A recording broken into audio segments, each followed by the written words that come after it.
I hope you're having a good day today. We're going to be looking in Second Thessalonians once again at the idea of laziness and work. Our hymn today is called Day by Day.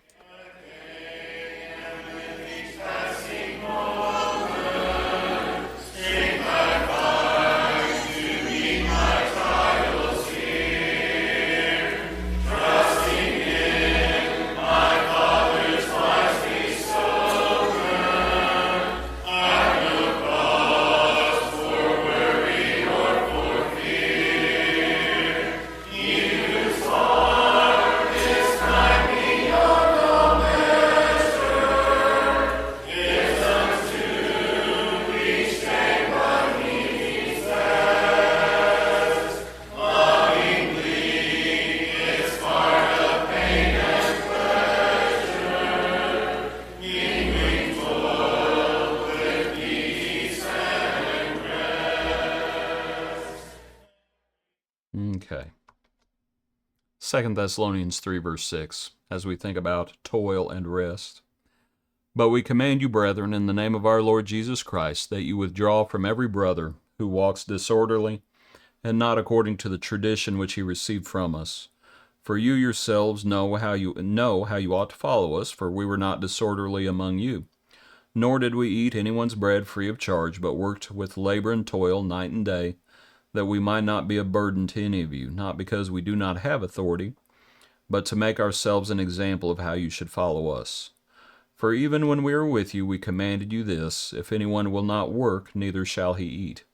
For we hear that there are some who walk among you in a disorderly manner, not working at all, but are busybodies. Now those who are such we command you, and exhort through our Lord Jesus Christ, that they work in quietness and eat their own bread. But as for you, brethren, do not grow weary in doing good, and if anyone does not obey our word in this epistle, note that person and do not keep company with him, that he may be ashamed. Yet do not count him as an enemy, but admonish him as a brother. You know, it's pretty obvious that there was an issue in Thessalonica with laziness, and I say that based on the fact that this same topic appears in 1st and 2nd Thessalonians. In 1 Thessalonians chapter 4, verses 9 through 12, where we were just a few days ago, where you have the admonition that they would aspire to lead a quiet life, to mind their own business, and to work with their own hands, as they had been commanded that they would walk properly towards those who are outside, and that they would lack nothing. And so it's pretty obvious there in the turquoise or the blue, whatever color that is, laziness was an issue. And I think laziness has always been an issue. Laziness probably always will be an issue. You know, in the Old Testament, do you remember what it says when Nehemiah and all those who were with him were building the wall? That the nobles did not put their, I can't remember how it phrases it, they didn't put their back to the work or something along those lines, but they didn't work. Laziness is a problem, isn't it? And here in Thessalonica, obviously, it's an issue. You know, but it's odd because, yeah, they're not working at all. And by the way, that topic, actually, let's go on to our second one. It's not that they weren't doing anything, because, they were doing something, but they weren't working, but they sure were busy. They were busybodies. And that reminds me, over in First Timothy chapter 5, remember when it talks about widows?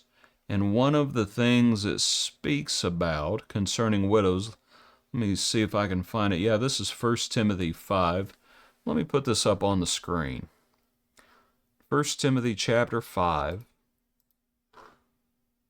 in instructions for the church, and in talking about widows, look at what it says in verse 13.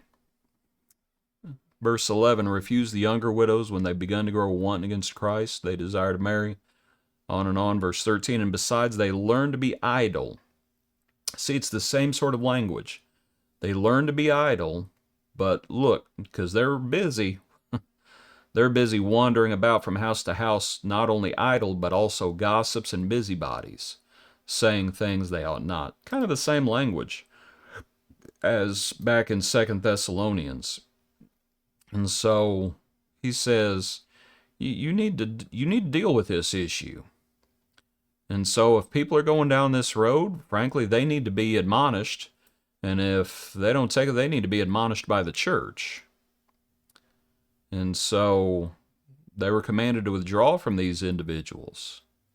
If they weren't going to work and if they were going to be busybodies, see, part of the problem there, they're busybodies, they're stirring up trouble.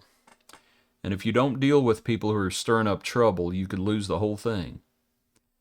And so that's what they're told. And so laziness was a problem. Being a busybody was a problem. But then you back up, and that part in orange there, I wanted you to just consider briefly. For we hear that there are some. So does that mean, as this is coming from Paul, does that mean someone had been gossiping to Paul?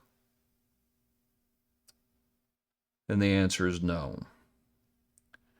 See, they had heard about what was happening, but it's similar to what is said in 1 Corinthians chapter 1 when Paul says, it has been reported by Chloe's household that there are factions among you. Does that mean Chloe was gossiping? No. Chloe was probably reaching out to Paul trying to get help because she was recognizing there was a problem. Either that or Paul had inquired from Chloe, one way or the other. But news had come. One gossip. Not all news is gossip. Not all news is slander.